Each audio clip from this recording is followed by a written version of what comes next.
Hello students, welcome to Shweta Yadav Tutorials. Please like and subscribe my channel and hit bell icon for more updates.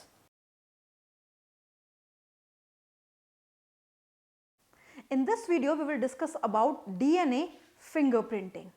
DNA fingerprinting अपने आप में एक बहुत ही important topic है जो कि molecular basis of inheritance का एक important part है. जैसा कि आप आजकल मूवीज़ देखते हैं तो मूवीज़ में कई बार डीएनए फिंगरप्रिंटिंग का नाम आ जाता है. डीएनए फिंगरप्रिंटिंग का नाम क्यों आ जाता है? क्योंकि फॉरेंसिक का नाम आ जाता है. किसी भी कल्प्रिट को पकड़ना है, किसी बच्चे के फादर या मदर का पता लगाना है तो डीएनए फिंगरप्रिंटिंग की जाती है. तो यहाँ पे डीएनए फिंगरप्रिंटिंग एक बहुत ही इंपॉर्टेंट टेक्नोलॉजी है जिसे आज बहुत ज़्यादा यूज़ किया जाता है. तो इस वीडियो में हम डीएनए फिंगरप्रिंटिंग को डिटेल में पढ़ेंगे. Right, so here DNA fingerprinting. DNA fingerprinting is also known as DNA typing. DNA fingerprinting को DNA typing भी बोला जाता है. It is also known as DNA profiling और DNA test. DNA fingerprinting बोले, DNA profiling बोले, DNA test बोले, DNA typing बोले, one and the same thing. तो डीएनए फिंगरप्रिंटिंग के बहुत सारे नाम हैं. अगर क्वेश्चन में डीएनए फिंगरप्रिंटिंग ना हो, इसकी जगह डीएनए प्रोफाइलिंग आ जाए, डीएनए टाइपिंग आ जाए, तो आपको समझना है कि we are talking here about DNA fingerprinting. It is a technique to identify a person on his or her DNA specificity. हम दुनिया में जितने भी लोग हैं उन सभी में डीएनए स्पेसिफिक होता है. मेरा डीएनए किसी और पर्सन के डीएनए से मैच नहीं करता है. राइट, तो डीएनए में स्पेसिफिसिटी होती है और इसी स्पेसिफिसिटी के कारण हम किसी पर्सन को समझ सकते हैं या उसका पता लगा सकते हैं कि इस इंसान ने ये कोई गलत काम किया है. तो नेचुरली इसका जो टेक्नोलॉजी का जो मेन पार्ट है वो क्या है? किसी मेन कल्प्रिट का पता लगाना, किसी भी सस्पेक्ट का पता लगाना, किसी कल्प्रिट का पता लगाना. सबसे ज़्यादा उसी के लिए यूज़ किया जाता है. तो पता कैसे लगाते हैं? पता लगाते हैं उसका डीएनए स्पेसिफिक है. उस पर्सन का डीएनए जिसने कोई क्राइम किया है उसका डीएनए किसी और पर्सन के डीएनए से मैच नहीं कर रहा है अनटिल और अनलेस उसका कोई ट्विन ब्रदर ना हो या ट्विन सिस्टर उसकी ना हो. अब ट्विन ब्रदर और सिस्टर का कॉन्सेप्ट भी हम आगे पढ़ेंगे जिसको हम बोलते हैं मोनोजाइगस ट्विंस. एक ही जाइगोट से बनने वाले ट्विंस का डीएनए सेम है क्योंकि वो एक ही जाइगोट के डिवीजन से बने हैं. राइट, तो डीएनए स्पेसिफिसिटी के बेसिस पे हम किसी का डीएनए पता लगा सकते हैं. Now this technique was invented by sir Alec Jeffrey, very important, in the year 1984. तो इस टेक्नोलॉजी को इन्वेंट करने वाले जो पर्सन है उनका नाम है सर एलेक जेफरी. कौन सी ईयर में किया? 1984 में. इसी टेक्निक को इंडिया में स्टार्ट करने वाले doctor VK Kashyap and doctor Lalji Singh. Doctor VK Kashyap and doctor Lalji Singh ने इस टेक्निक को इंडिया में स्टार्ट किया पहली बार. और जब इंडिया में स्टार्ट हुआ तो इंडिया में भी ये काफ़ी यूज़ में आने लगी. तो हमने क्या पढ़ा? डीएनए फिंगरप्रिंटिंग को हम डीएनए प्रोफाइलिंग, डीएनए टेस्ट या फिर हम इसको डीएनए टाइपिंग भी बोलते हैं. ये किसी भी पर्सन का डीएनए समझाता है या बताता है या उसको डिटेक्ट कर लेता है. कैसे करता है ये सारी हम डिटेल करेंगे. राइट, स्पेसिफिसिटी के बेसिस पे. इस टेक्निक को सबसे पहले जिसने इन्वेंट किया उस पर्सन का नाम है सर एलेक जेफरी और इंडिया में इसको लॉन्च करने वाले साइंटिस्ट हैं doctor VK Kashyap and doctor Lalji Singh. Now principle क्या है? इसका प्रिंसिपल सबसे ज़्यादा इंपॉर्टेंट है, तो इसके प्रिंसिपल को बहुत ध्यान से समझना है. इसके प्रिंसिपल को जब हम ध्यान से समझेंगे तो हमें बहुत सारी चीज़ों का पता लगेगा कि हमारा डीएनए किस तरीके से वेरी करता है या हमारा डीएनए किस तरीके से सिमिलैरिटी शो करता है. तो यहाँ पे हमें सारी चीज़ों का पता लगेगा. सो सबसे पहले the DNA of human is almost 99.9% same. हम जितने भी इंडिविजुअल हैं उन सभी का डीएनए 99.9% सेम है. तो अगर इतना सेम है तो अंतर कितना है? The difference is only of 1.1%. कितना डिफरेंस है? 0.1%. 1% का, इतना सेम है, इतना डिफरेंट है. So the DNA of human is almost 99.9% same, but a very small amount that differs from person to person. 0.1% person to person में वेरी करता है. क्लियर? अब अगर हम ह्यूमन जीनोम देखें, ह्यूमन जीनोम मतलब हम गैमीट में अगर सारे क्रोमोसोम के बारे में देखें और वहां देखें कि कितने बेस पेयर हैं, यानी कि हाफ सेट ऑफ क्रोमोसोम में कितने बेस पेयर हैं, तो हाफ सेट ऑफ क्रोमोसोम में 3.3 इंटू 10⁻⁹ है. अब इसी का ही अगर 0.1% निकाला जाए, इसी का ही अगर 0.1% निकाला जाए तो कितना आएगा? 3.3 इंटू 10⁻⁶. तो अगर बेस पेयर के हिसाब से देखें तो ये डिफरेंस बहुत ज्यादा ह्यूज डिफरेंस है. इतने बेस पेयर हम किसी दूसरे पर्सन से अलग हैं, यानी इतने बेस पेयर हम में दूसरे पर्सन से अलग हैं. हमारा डीएनए 99.9% सेम है, 0.1% डिफरेंट है. अब उसी को अगर हम जीनोम के आधार पे देखें, तो जीनोम के आधार पे देखें तो यहां पे हमने क्या लिया? जीनोम. जीनोम में हमने क्या देखा? बेस पेयर कितना है? 3.3 इंटू 10⁻⁹. इसी का ही 0.1% निकालें, इसी का ही अगर 0.1% निकालें तो कितना आएगा? 3.3 इंटू 10⁻⁶. तो बेस पेयर के हिसाब से ये डिफरेंस बहुत ज्यादा है और इसीलिए हम सभी एक दूसरे से अलग हैं, अलग हैं, इंडिविजुअलिटी मेंटेन कर रहे हैं. Right? This difference are mainly at repetitive DNA. यहां पे ये जो 0.1% है, जहां पे ये बेस पेयर्स हैं और इन बेस पेयर में कुछ सीक्वेंस बार बार रिपीट करती हैं, कुछ सीक्वेंस बार बार रिपीट करती हैं, तो उसी रिपीट करने वाली सीक्वेंस से बनता है रिपीटेटिव डीएनए और इसी रिपीटेटिव डीएनए की वजह से हम किसी दूसरे पर्सन से अलग हैं. तो यहां पे हमने क्या पढ़ा? 99.9% सेम है, 0.1% अलग है. उस 0.1% जो अलग है उसमें अलग किसके कारण है? रिपीटेटिव डीएनए के कारण है. रिपीटेटिव डीएनए कौन बनाता है? कुछ ऐसी सीक्वेंस बनाती हैं जो बार बार रिपीट होती हैं. This difference arises due to mutation. और ये जो डिफरेंस है ये किसकी वजह से आता है? म्यूटेशन की वजह से आता है. तो कभी भी अगर ये वेरिएशन हम पढ़ेंगे तो हम किसकी वजह से समझेंगे उसको? म्यूटेशन की वजह से आता है. डिलीट हो जाना, ऐड हो जाना, एक्सेट्रा एक्सेट्रा. तो बहुत सारी चीजें होती है म्यूटेशन का कारण के लिए. नेक्स्ट हम बात करते हैं यहाँ पे, मान लीजिए ये डीएनए है, ये एक इंडिविजुअल का डीएनए है. अब इसको दो हिस्सों में डिवाइड किया गया. दो हिस्सों में डिवाइड किया गया क्योंकि हमारा जो पूरा डीएनए है, जब हमने डीएनए के बारे में पूरा डिटेल किया था, हमने ट्रांसक्रिप्शन ट्रांसलेशन पढ़ा था, तो वहाँ पे हमने कुछ स्पेसिफिक बातें की थी कि हमारी बॉडी का सारा डीएनए एमआरएनए नहीं बनाता है या हमारी बॉडी का पूरा डीएनए प्रोटीन को ट्रांसलेट करने में इन्वॉल्व नहीं है. इसका कुछ परसेंट पार्ट है. तो पहले वो समझेंगे कि कौन सा पार्ट है जो एमआरएनए या आरएनए बनाता है, उस आरएनए से प्रोटीन का फॉर्मेशन करता है. तो हमारे डीएनए में दो पार्ट होते हैं. डीएनए में दो पार्ट होते हैं, non coding part and coding part. Non coding part and coding part, बहुत ध्यान से समझना. नॉन कोडिंग पार्ट नाम से समझ में आ रहा है किसी को भी कोड नहीं कर रहा है. Coding part, coding part DNA का कोडिंग पार्ट. तो डीएनए में जीन्स होंगे और वो जीन्स एक पर्टिकुलर अमाइनो एसिड को कोड करेंगे. ये तो पढ़ते हुए आ रहे हैं हम कि एक पर्टिकुलर अमाइनो एसिड को कोड करता है एक पर्टिकुलर जीन फ्रैगमेंट या जीन. तो यहां पे हम क्या बोलेंगे कि कोडिंग पार्ट वो पार्ट है जो आरएनए बनाता है और आरएनए से प्रोटीन बनता है. यही हमारी बॉडी में काम का पार्ट है और यही हमारी बॉडी में काम का पार्ट है. तो यही पार्ट एक्सप्रेस हो रहा है. तो कोडिंग पार्ट कौन सा पार्ट है?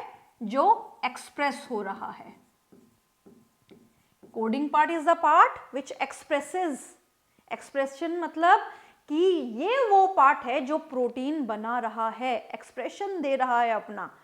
अब अगर इस पार्ट को देखें तो ये पार्ट लेस देन 2% है। ये पार्ट कितना है? लेस देन 2%, बहुत ही कम है। तो बचा हुआ कितना पार्ट होगा? अप्रोक्सीमेटली 98% पार्ट, जो कि नॉन कोडिंग पार्ट है। तो नॉन कोडिंग पार्ट 98% से भी ज्यादा है। ये पार्ट वो पार्ट है जो हमारी बॉडी में कोई काम नहीं कर रहा। कोई काम नहीं कर रहा का मतलब क्या है? कोई एक्सप्रेशन में इन्वॉल्व नहीं है।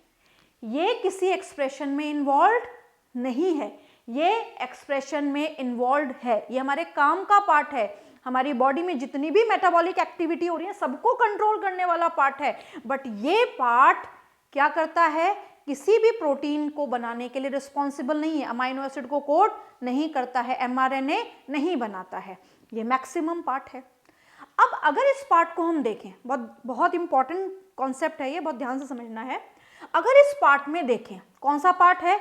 नॉन कोडिंग पार्ट है। अब डीएनए है तो नेचुरली यहाँ पे क्या होंगे? नाइट्रोजन बेस होंगे। ये नाइट्रोजन बेस है। अब यहाँ पे क्या देखा जाता है कि कुछ नाइट्रोजन बेस की सीक्वेंस, कुछ नाइट्रोजन बेस से बनी हुई सीक्वेंस बार बार रिपीट होती है। जैसे यहाँ पे कोई पर्टिकुलर सीक्वेंस है ATGC, फिर दोबारा रिपीट हो रही है ATGC, यहाँ पे रिपीट हुई, यहाँ पे रिपीट हुई, फिर यहाँ पे रिपीट हुई, फिर सेम सीक्वेंस यहाँ पे रिपीट हुई, यहाँ पे रिपीट हुई। तो अगर हम इसको देखें कि डीएनए में कोई सीक्वेंस है जो बार बार रिपीट हो रही है, डीएनए की कोई सीक्वेंस है जो बार बार रिपीट हो रही है, that is repetitive DNA. Bar bar repeat जहां पे सीक्वेंस हो रही है, रिपीटेटिव डीएनए। क्लियर? अब इसी डीएनए में, इसी नॉन कोडिंग पार्ट में अगर हम देखें, कोई सीक्वेंस ऐसी है जो रिपीटेशन शो नहीं कर रही, जैसे ACTC दोबारा से नहीं आ रही, GATGGTAGC, तो यहाँ पे रिपीटेशन नहीं हो रहा है। तो यहाँ पे रिपीटेशन नहीं हो रहा है तो ये है नॉन रिपीटेटिव डीएनए। ये क्या है? Non repetitive DNA. क्लियर? तो यहाँ पे हमने क्या देखा कि नॉन कोडिंग पार्ट में दो है, रिपीटेटिव डीएनए यानी कि यहाँ पे कोई पर्टिकुलर सीक्वेंस बार बार रिपीट हो रही है। बट उसी नॉन कोडिंग पार्ट में कुछ ऐसा पार्ट भी है जो बार बार रिपीट नहीं हो रहा है, that is non repetitive part, that is non repetitive DNA. Clear? यहाँ पे जो रिपीटेटिव डीएनए है इसी को हम क्या बोलते हैं? Satellite DNA. इसी को हम क्या बोलते हैं? Satellite DNA. अब जो कॉन्सेप्ट हम समझने जा रहे हैं वो क्या है कि डीएनए फिंगरप्रिंटिंग करनी है। डीएनए फिंगरप्रिंटिंग करनी है तो उसको समझाने के लिए, उस टेक्निक को पॉसिबली करने के लिए क्या देखा जाना चाहिए? उसको देखने के लिए यहाँ पे जो मेन बेस लिया जाएगा दैट इज रिपीटेटिव डीएनए। तो हमारे सभी इंडिविजुअल्स में सीक्वेंस तो सेम हो सकती है बट नंबर ऑफ रिपीटेशन अलग अलग होते हैं। बहुत इंपॉर्टेंट कॉन्सेप्ट है। हम सभी इंडिविजुअल्स में सीक्वेंस तो सेम हो सकती है बट रिपीटेशन नंबर अलग अलग होते हैं। क्लियर? अब अलग अलग होते हैं, इसी कारण से हम क्या हैं? इंडिविजुअल डिफरेंस शो करने वाले ऑर्गेनिज्म हैं।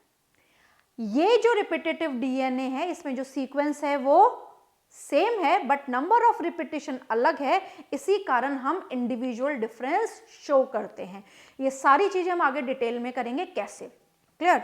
तो यहाँ पे हमें बहुत सारी बातें ध्यान रखनी है। क्या ध्यान रखना है कि यहाँ पे जो डीएनए फिंगरप्रिंटिंग की बात हम करेंगे तो यहाँ पे बेस माना जाएगा सैटेलाइट डीएनए को। किसको माना जाएगा? सैटेलाइट डीएनए को। यहाँ पे सभी इंडिविजुअल्स में रिपीटेटिव डीएनए या सैटेलाइट डीएनए डिफरेंट है। अगर नॉन रिपीटेटिव डीएनए की बात करें तो ये डिफरेंट हो सकता है, या हम कोडिंग पार्ट की बात करें तो ये भी डिफरेंट हो सकता है। क्लियर? तो यहाँ पे हम इसको थोड़ा डिटेल में समझेंगे कुछ एक्सपेरिमेंट्स करके, राइट? तो यहाँ पे These sequence show high degree of polymorphism।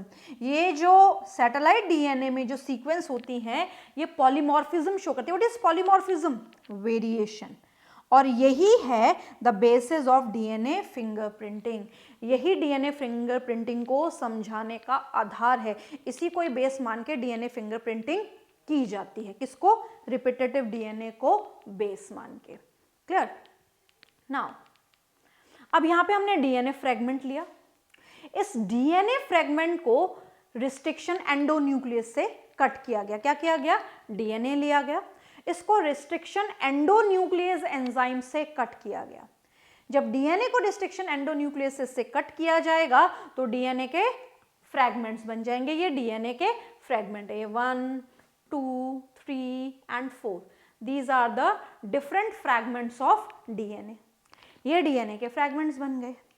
अब इस डीएनए के फ्रैगमेंट से हमें एक्सपेरिमेंट परफॉर्म करना है, तो क्या करेंगे? इसको टेस्ट ट्यूब में लिया जाएगा सेंट्रीफ्यूगेशन के लिए, और यहाँ पे caesium chloride density gradient centrifugation किया जाएगा। Caesium chloride density gradient centrifugation किया जाएगा।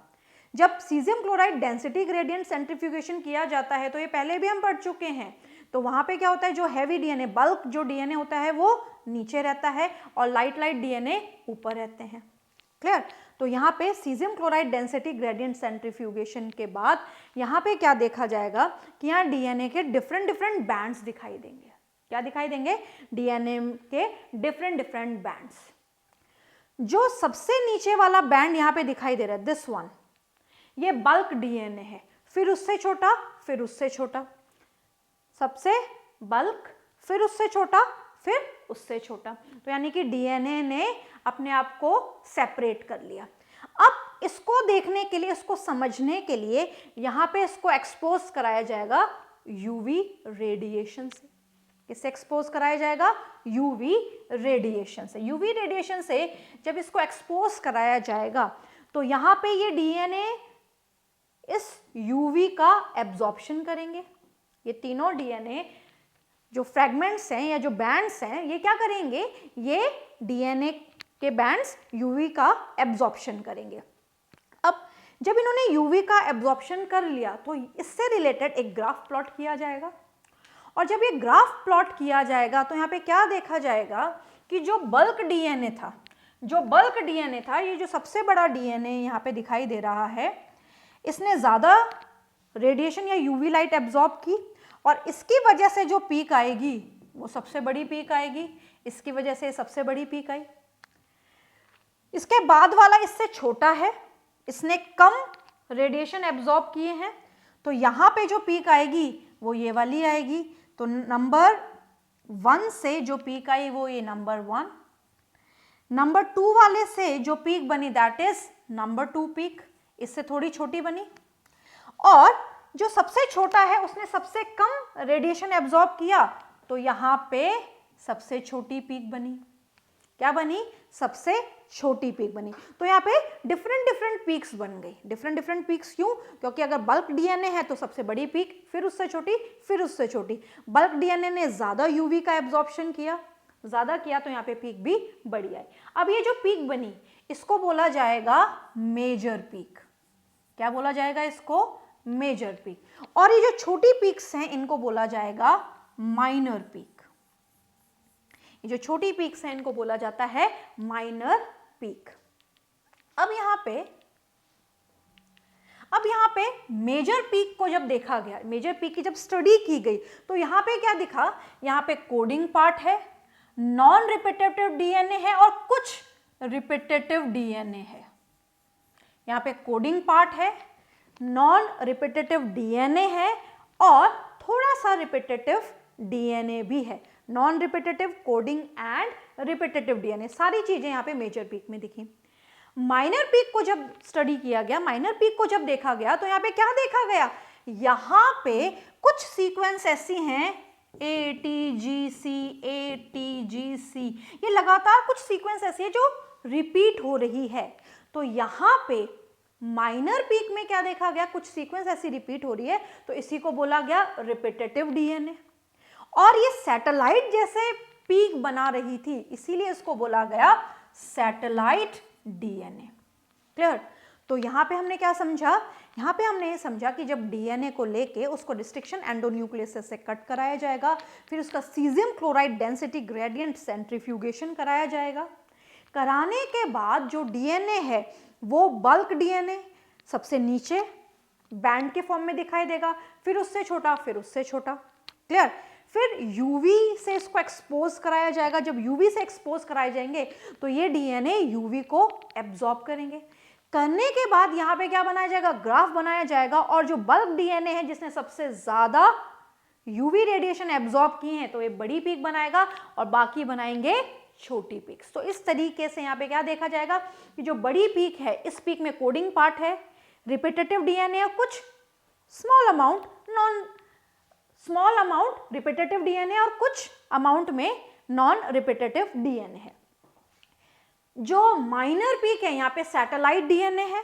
और सैटेलाइट डीएनए क्यों है, क्योंकि ये जो पीक बनी है ये सैटेलाइट जैसी अपीयरेंस दे रही है, तो इनको बोला गया सैटेलाइट डीएनए। और इसी पीक में क्या देखा गया कि कुछ सीक्वेंस बार बार रिपीट हो रही है, तो उसको बोला गया रिपीटेटिव डीएनए। क्लियर? तो यहाँ पे हमने क्या देखा कि किस तरीके से रिपीटेटिव डीएनए को सैटेलाइट डीएनए बोला गया। नाउ अब सैटेलाइट डीएनए क्या है, very very important topic. Satellite DNA क्या है और इस सैटेलाइट डीएनए में कौन कौन से डिफरेंट पार्ट्स को हमें यहाँ पे पढ़ना है। तो satellite DNA during density gradient centrifugation, जब डेंसिटी ग्रेडियंट सेंट्रीफ्यूगेशन किया गया सीजियम क्लोराइड को यूज करके, तो maximum repetitive DNA appear as satellite. तो यहाँ पे मैक्सिमम रिपीटेटिव डीएनए जो थे, जो माइनर पीक में बने थे, वो सैटेलाइट की तरह दिखाई दे रहे थे। सो इसी कारण this DNA refer to as satellite DNA, और इसी कारण जो रिपीटेटिव डीएनए है उसको क्या नाम दिया गया, सैटेलाइट डीएनए, क्योंकि अपीयरेंस सैटेलाइट जैसी थी। माइनर पीक में जो डीएनए था वो बार बार रिपीट हो रहा था और उस पीक की अपीयरेंस सैटेलाइट जैसी थी, इसीलिए उसको नाम दिया गया satellite DNA. Clear? Next topic, this DNA do not code any protein. Very very very important concept. Satellite DNA किसी भी प्रोटीन को कोड नहीं करता है, यानी कि पॉलीपेप्टाइड चेन बनाने के लिए रिस्पॉन्सिबल नहीं है। It make up large portion of human genome. Human genome का एक बड़ा पोर्शन बनाता है। हमने पढ़ा है नॉन कोडिंग पार्ट में है, जहां पे सीक्वेंस बार बार रिपीट हो रही है, वही तो रिपीटेटिव डीएनए, और उसी रिपीटेटिव डीएनए को हम सैटेलाइट डीएनए बोलते हैं। तो हमारे जीनोम का सबसे बड़ा हिस्सा सैटेलाइट डीएनए बनाता है। बहुत इंपॉर्टेंट है, मैं बार बार रिपीट कर रही हूं। सैटेलाइट क्यों बोला है, क्योंकि सैटेलाइट जैसी अपीयरेंस है, प्रोटीन को कोड नहीं करता है, नॉन कोडिंग पार्ट है तो प्रोटीन को कोड नहीं करेगा, और ह्यूमन जीनोम का एक बड़ा हिस्सा बनाता है। ये सबसे इंपॉर्टेंट बात है इसकी कि ह्यूमन जीनोम का सबसे बड़ा पार्ट कॉन्स्टिट्यूट करता है और प्रोटीन को कोड नहीं करता है। It show high degree of polymorphism. High degree of polymorphism को शो करता है, यानी कि ये वेरिएशन के लिए जिम्मेदार है पॉपुलेशन में। पॉपुलेशन में जो हम सभी इंडिविजुअल्स अलग अलग हैं, वो वेरिएशन जो हम में है, although we belongs to the same species, still we are different, we are showing polymorphism, and this polymorphism is because of this particular DNA, that is satellite DNA. Satellite DNA की ही देन है कि हम सब अलग हैं। Clear? It also show the high degree of polymorphism in homologous chromosome of an individual. In homologous chromosome or in the homologous pair, one chromosome come from father and other chromosome come from mother. ये बहुत important concept है कि अगर एक individual है और उस individual में भी अगर क्रोमोसोम की स्टडी की जाएगी, तो उस क्रोमोसोम में भी होमोलोगस क्रोमोसोम की जब स्टडी की जाएगी तो ये देखा जाएगा कि ये वाला और ये वाला जो होमोलोगस क्रोमोसोम है, इसमें भी सैटेलाइट डीएनए पॉलीमॉर्फिज्म शो कर रहा है। कैसे समझ सकते हैं इसको? फॉर एग्जाम्पल, ये मान लीजिए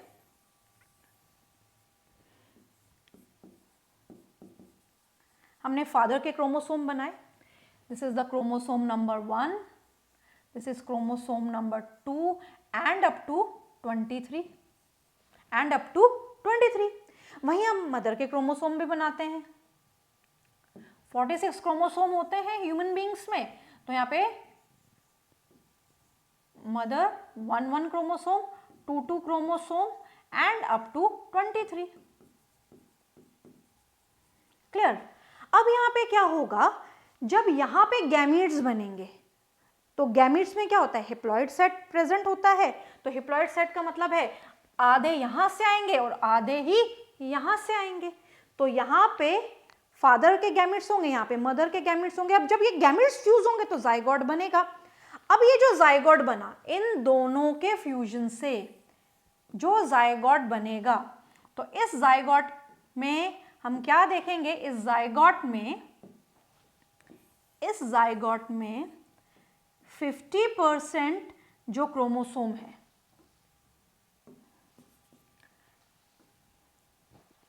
50% जो क्रोमोसोम है वो फादर के हैं और 50% जो क्रोमोसोम हैं वो मदर के हैं।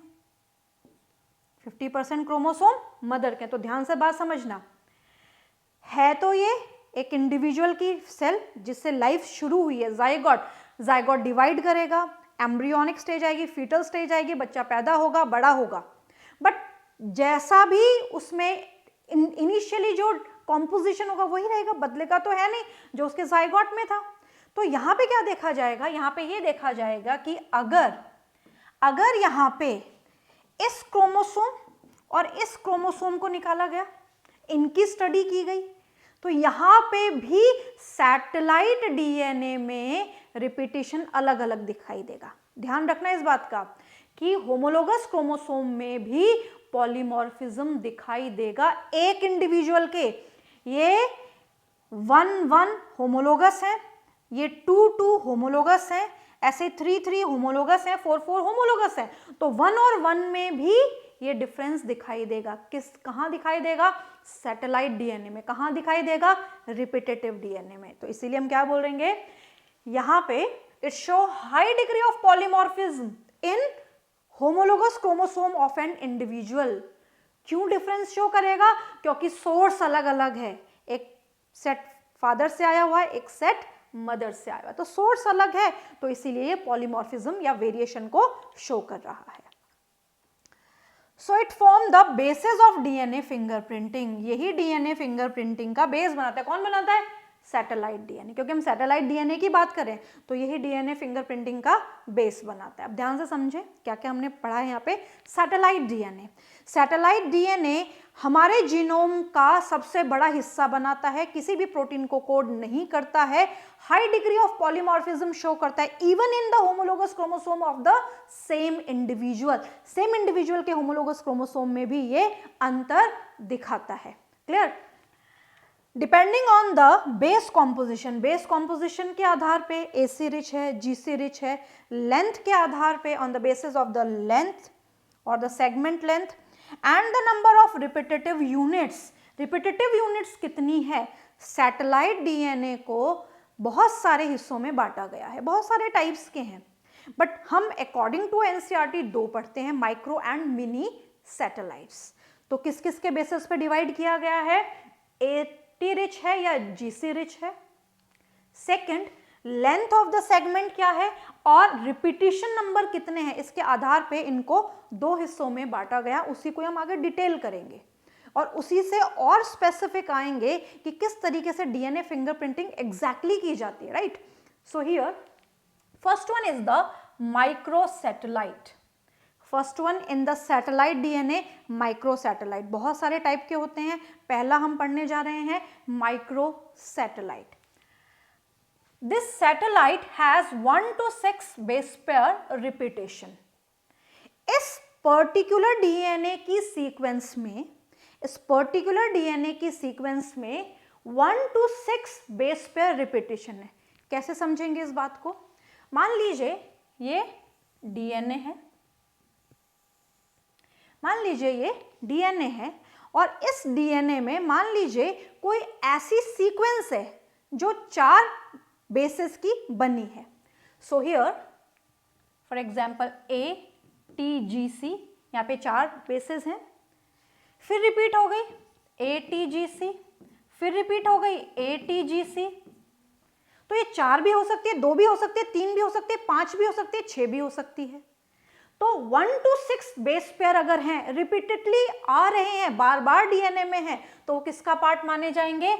माइक्रो सैटेलाइट का। किसका पार्ट माने जाएंगे? माइक्रो सैटेलाइट का। और इसीलिए इसको हम कहते हैं simple sequence repeat. Simple sequence मतलब छोटी छोटी सिंपल सीक्वेंस हैं जिनको समझना आसान है।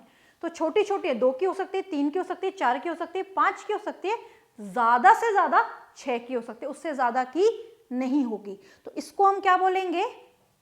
Micro satellite. तो हमने सैटेलाइट डीएनए को पहले हिस्से में बांटा, दैट इज माइक्रो सैटेलाइट। दूसरा मिनी सैटेलाइट। दिस सैटेलाइट और this DNA has 11 to 60 BP repetition. इसमें 11 to 60 बेस पेयर का रिपीटिशन है। 11 to 60 का मतलब यहाँ पे 20 आ सकते हैं, 40 आ सकते हैं, 60 तक इसमें बेस पेयर रिपीटेडली आ सकते हैं। तो अगर डीएनए है और इस डीएनए में मान लीजिए यहाँ पे हम सेट्स बना लेते हैं, इस सेट्स बना लिए, इस सेट में मान लीजिए 30 बेस पेयर हैं, वही 30 बेस पेयर फिर रिपीट हो गए, वही 30 बेस पेयर फिर रिपीट हो गए, वही 30 बेस पेयर फिर रिपीट हो गए। तो यहाँ पे 30, 40, 50, 60 ये कितने भी बेस पेयर आ सकते हैं। तो अगर 11 to 60 बेस पेयर रिपीटिशन है तो उसको हम क्या बोलेंगे? Mini satellite. क्या बोलेंगे इसको? Mini satellite. इसको हम VNTR भी बोलते हैं, that is variable number of tandem repeats. Variable मतलब वेरी कर रहे हैं, अलग अलग हैं। टेंडम मतलब कॉन्टिन्यूसली रिपीट कर रहे हैं, टेंडम मतलब कॉन्टिन्यूसली रिपीट कर रहे हैं। बहुत इंपॉर्टेंट है ये। अगर कोई सीक्वेंस बार बार रिपीट कर रही है तो वो टेंडम रिपीट शो कर रही है। क्लियर? इसको हम डिटेल में भी आगे समझेंगे कि टेंडम रिपीट से यहाँ पे क्या मतलब है और वेरिएबल नंबर से यहाँ पे क्या मतलब है। Next, size of VNTR varies in 0.1 to 20 KB. Size is very important according to the NCERT. 0.1 to 20 KB. K is 1000. K is 1000. अगर आपको बेस में निकालना है तो आप इसको 1000 से मल्टीप्लाई करके निकाल सकते हैं। At the end of VNTR, palindromic sequence is present. VNTR sequence के एंड पे पैलेंड्रोमिक सीक्वेंस होती है। पैलेंड्रोमिक सीक्वेंस कौन सी होती है? जिनको आप 5 to 3 या 3 to 5 डैश एंड कहे कैसा भी पढ़ेंगे तो the sequence is the same, there is no change in the sequence. तो हमने यहाँ पे क्या पढ़ा? हमने यहाँ पे पढ़ा कि सैटेलाइट को माइक्रो और मिनी में हमने डिवाइड किया, और भी हो सकते हैं पर यहाँ पे हम 2 ही पढ़ रहे हैं। जहाँ पे 1 to 6 बेस पेयर रिपीटिशन है दैट इज माइक्रो सैटेलाइट, जिसको हम सिंपल सीक्वेंस रिपीट बोलते हैं। 11 to 60 बेस पेयर जहां पे है उनको हम बोलते हैं VNTR, variable number of tandem repeat. Clear? उसकी साइज भी हमें ध्यान रखनी है, 0.1 to 20 KB। The repetition number of VNTR is also vary in homologous chromosome of an individual. So the DNA of all human beings are slightly different except monozygous twins. DNA of all the human beings are slightly different. हमारा जो DNA है वो different है क्योंकि VNTR different है। Even homologous chromosome के भी VNTR अलग होते हैं। Clear? Homologous chromosome polymorphism show करते हैं, उसका कारण है VNTR, variable number of tandem repeats. अब हमने यहाँ क्या किया?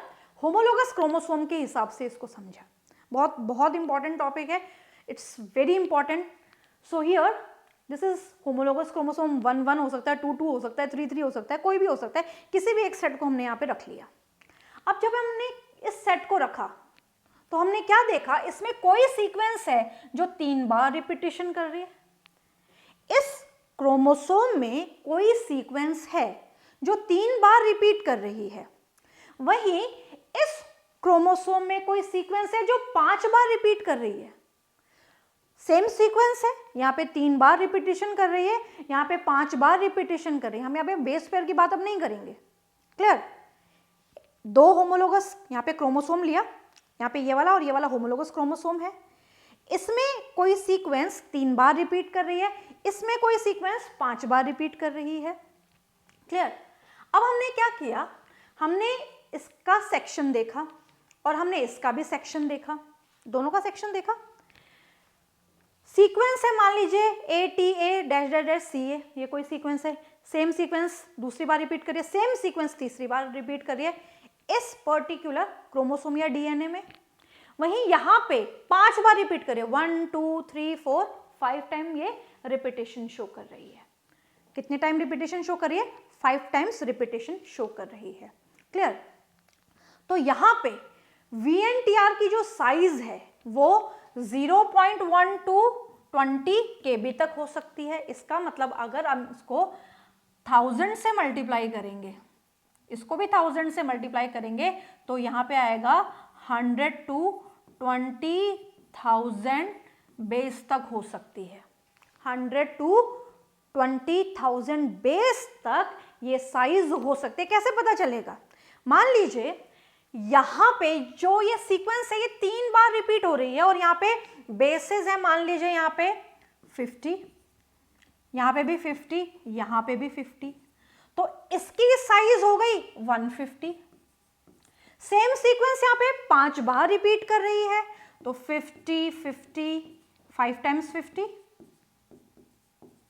5 टाइम्स 50, तो साइज विल बी 250। साइज क्या हो गई इसकी? 250।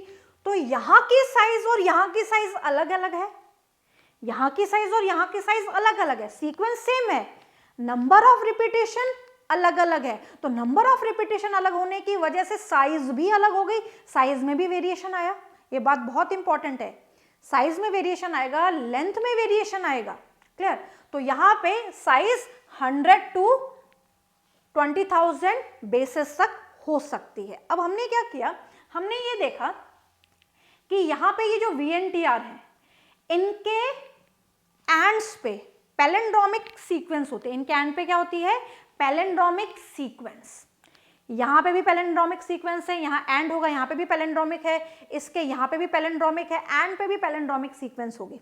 तो यहाँ पे पैलिंड्रोमिक सीक्वेंसेस प्रेजेंट है। अब इनको हटाना है तो इसको रिस्ट्रिक्शन एंडोन्यूक्लियस से कट किया जाएगा, और जब रिस्ट्रिक्शन एंडोन्यूक्लियस से कट किया जाएगा तो ये जो फ्रेगमेंट बनेगी पैलिंड्रोमिक सीक्वेंस के हटने के बाद, ये जो फ्रेगमेंट बनेगी इसको बोला जाएगा रिस्ट्रिक्शन फ्रेगमेंट। क्या बोला जाएगा इसको? Restriction fragment. क्लियर? उसी तरीके से यहाँ पे भी पैलिंड्रोमिक सीक्वेंस को हटाने के लिए इसको भी रिस्ट्रिक्शन एंडोन्यूक्लियस से कट करेंगे, रिस्ट्रिक्शन एंजाइम से कट करेंगे तो यहाँ पे क्या होगा?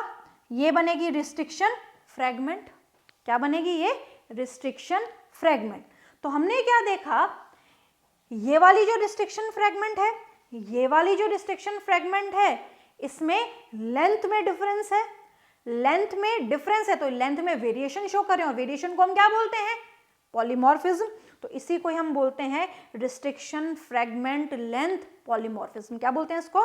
Restriction fragment length polymorphism. क्या किया हमने डीएनए को लिया, जहां पे रिपीटेशन आ रहे थे उस पर्टिकुलर पार्ट को लिया, उस पर्टिकुलर पार्ट में पैलिंड्रोमिक सीक्वेंस हटाने के लिए रिस्ट्रिक्शन एंजाइम से कट किया। रिस्ट्रिक्शन एंजाइम के कट करने के बाद जो फ्रेगमेंट बनी उसको बोला जाएगा रिस्ट्रिक्शन फ्रेगमेंट। और ये जो रिस्ट्रिक्शन फ्रेगमेंट है, ये अलग अलग है। तो ये क्या शो करिए? RFLP, restriction fragment length polymorphism. जो फ्रेगमेंट बनती हैं उनमें वेरिएशन है, उनमें अंतर है, तो इसी को बोला जाता है RFLP। तो हम सभी जितने भी इंडिविजुअल हैं उनका सभी का RFLP अलग अलग होता है। मेरा RFLP किसी और से कभी भी मैच नहीं करेगा, और जब मैच नहीं करेगा तो आसानी से किसी के डीएनए का पता लगाया जा सकता है RFLP मैच करके। क्लियर है?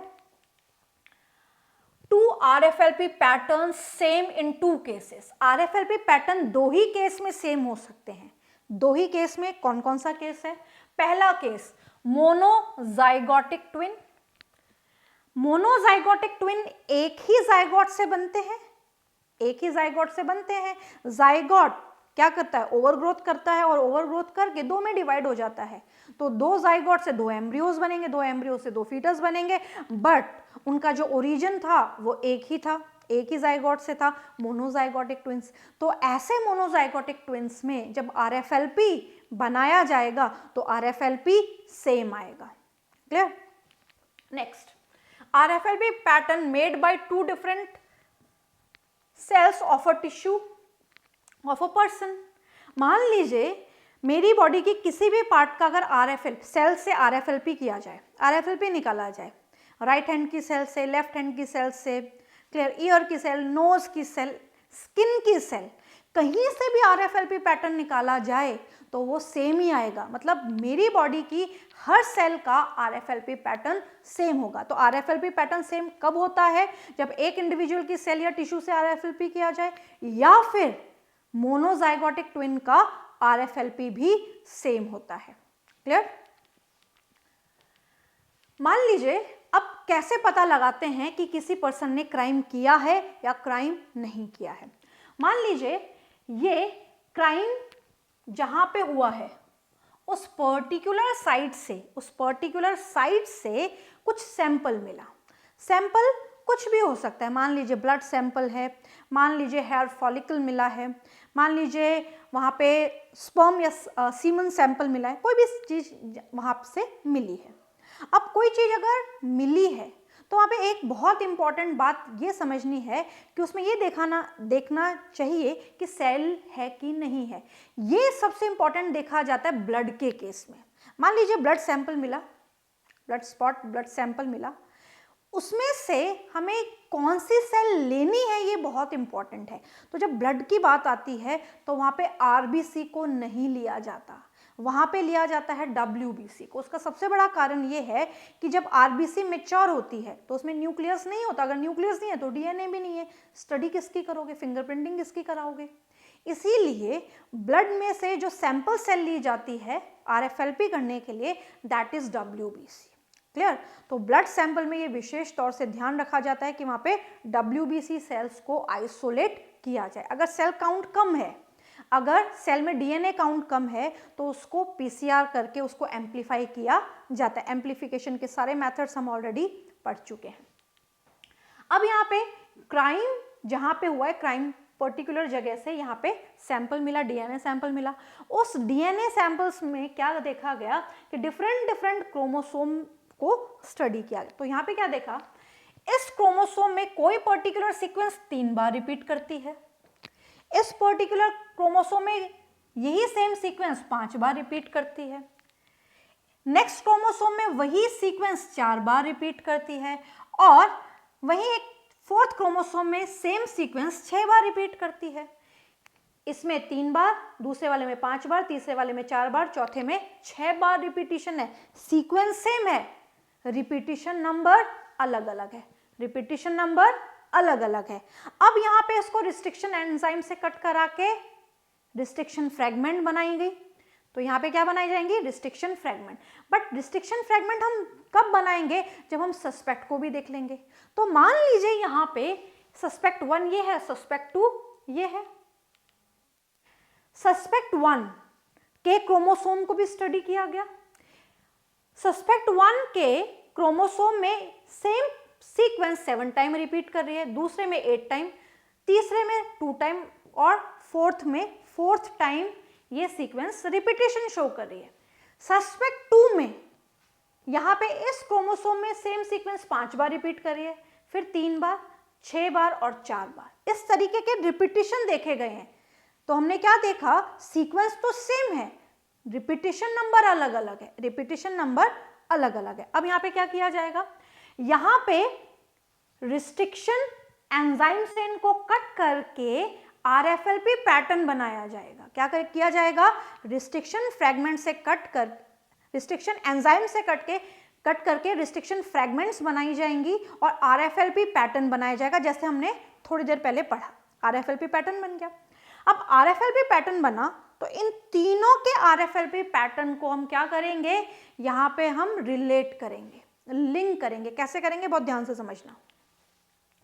यहां पे हमने सीक्वेंस देख ली कि मिनिमम से मैक्सिमम कहां तक जा रही है, तो मिनिमम 2 है, मैक्सिमम यहां पे 8 तक जा रही है। तो यहां पे पैटर्न में हमने रख लिया 1 to 9, 1 to 9 समझाने के लिए। क्लियर। अब यहां पे हमने क्या देखा, यहां पे हमने देखा कि यहां पे हमने देखा, मान लीजिए ये क्राइम सीन से जो हमें मिला है वो वाला डीएनए है। अब हमने क्या देखा, यहाँ पे 3, 5, 4, 6, तो यहाँ पे जो पर्टिकुलर फ्रेगमेंट बनी है वो उसके सामने अरेंज हो गई। जैसे यहाँ पे 9 के सामने है नहीं, क्योंकि 9 नंबर यहाँ नहीं है, 8 के सामने नहीं है, 8 नंबर नहीं है, 7 के सामने नहीं है, 7 नंबर नहीं है, 6 के सामने ये वाली अरेंज हो गई। क्लियर। 5 के सामने ये वाली अरेंज हो गई, 4 के सामने ये वाली अरेंज हो गई और 3 के सामने ये वाली अरेंज हो गई। तो इस तरीके से ये अरेंज हो गई, ये जो फ्रैगमेंट्स हैं रिस्ट्रिक्शन फ्रैगमेंट, ये अरेंज हो गई। इसी तरीके से सस्पेक्ट 1 की भी अरेंज हो गई रेस्पेक्टिव नंबर के साथ, और उसी तरीके से सस्पेक्ट 2 की भी अरेंज हो गई रेस्पेक्टिव नंबर के सामने। इस तरीके से अरेंज हो गई रेस्पेक्टिव नंबर के सामने। क्लियर। ये अरेंज हो गए। अब हमने क्या करना है, यहाँ पे हमें क्राइम सीन से जो सैंपल मिला है उसको सस्पेक्ट 1 और सस्पेक्ट 2 से कंपेयर करना है। तो ध्यान से समझना। सबसे पहले 1 से शुरू करते हैं। 1 वाला कहीं भी मैच नहीं हो रहा, ना सस्पेक्ट 1 सस्पेक्ट 2 से है ही नहीं। 2 वाला क्राइम से मिला ही नहीं, यहाँ पे है तो इसका कोई मतलब है ही नहीं। फिर हम जाएंगे 3 पे। तो अगर 3 पे हम जाते हैं तो 3 वाला यहाँ पे सस्पेक्ट 1 से मैच नहीं हो रहा, बट यहाँ पे किससे मैच हो रहा है, सस्पेक्ट 2 से। 4 वाला यहाँ पे 4 वाला किससे मैच हो रहा है, सस्पेक्ट 1 से भी मैच हो रहा है और सस्पेक्ट 2 से भी मैच हो रहा है, दोनों से मैच हो रहा है। फिर हम जाएंगे 5 वाला सस्पेक्ट 1 से मैच नहीं हो रहा, सस्पेक्ट 2 से मैच हो रहा है। वहीं 6 नंबर पे जाएंगे तो 6 नंबर 1 से मैच नहीं हो रहा, 2 से मैच हो रहा है। उसी तरीके से हम अप टू 9 जाएंगे।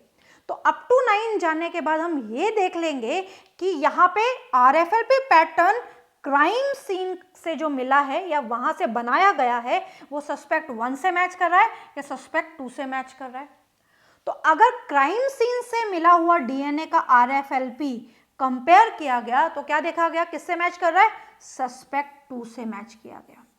तो हम यहाँ ये बता सकते हैं कि सस्पेक्ट 2 ने ही ये क्राइम किया है, क्योंकि 1 से तो मैच कर ही नहीं रहा। क्यों मैच नहीं कर रहा, क्योंकि RFLP पैटर्न दुनिया में जितने भी इंडिविजुअल है सबका अलग है, किसी का किसी से मैच नहीं कर रहा है। अगर क्राइम सीन का किसी से मैच कर गया तो वही मेन कल्प्रिट हो जाता है। क्लियर। तो यहाँ पे हमने पढ़ा कि जो डीएनए फिंगरप्रिंटिंग है उसका जो मेन बेस है वो है सैटेलाइट डीएनए। सैटेलाइट डीएनए में भी हमने VNTR के बारे में पढ़ा, variable number of tandem repeat. अब ध्यान से सुनना, वेरिएबल नंबर क्यों, जितने भी इंडिविजुअल हैं इन सभी में सीक्वेंस तो सेम है। मेरी सीक्वेंस आपसे मैच करेगी, आपकी किसी और से मैच करेगी, किसी और की किसी और से मैच करेगी, तो sequence is the same, but उसमें जो रिपीटिशन नंबर है वो अलग अलग है। रिपीटिशन कभी भी किसी का सेम नहीं हो सकता, नंबर ऑफ रिपीटिशन अलग है। तो यानी कि वेरिएबल नंबर है, सभी में वेरिएबल नंबर है, और ये जो सीक्वेंस है कैसी है, बार बार रिपीट होने वाली, तो इसीलिए इसको बोला जाता है variable number of tandem repeat. और यही आधार है डीएनए फिंगरप्रिंटिंग का, और इन्हीं के साथ बनाए जाते हैं RFLP पैटर्न, जो किसी के किसी से मैच नहीं करते हैं, केवल 2 ही केस में मैच करते हैं। पहला केस मोनोजाइगस ट्विन, एक ही जाइगोट से बना हुआ ट्विन, और दूसरा केस ह्यूमन के किसी इंडिविजुअल की किसी भी सेल का अगर आप RFLP पैटर्न बनाएंगे वो सेम ही आएगा। अगर किसी भी सेल आपकी बॉडी से आपने ली, कोई भी सेल ली, चाहे आपने year, skin, left hand, right hand, leg की सेल, कोई भी सेल आपने ली, RFLP पैटर्न सेम ही बनेगा। तो यहाँ पे हमने बहुत इंपॉर्टेंट पार्ट पढ़ा डीएनए फिंगरप्रिंटिंग का प्रिंसिपल, राइट, और जो कि सैटेलाइट डीएनए पे बेस्ड है।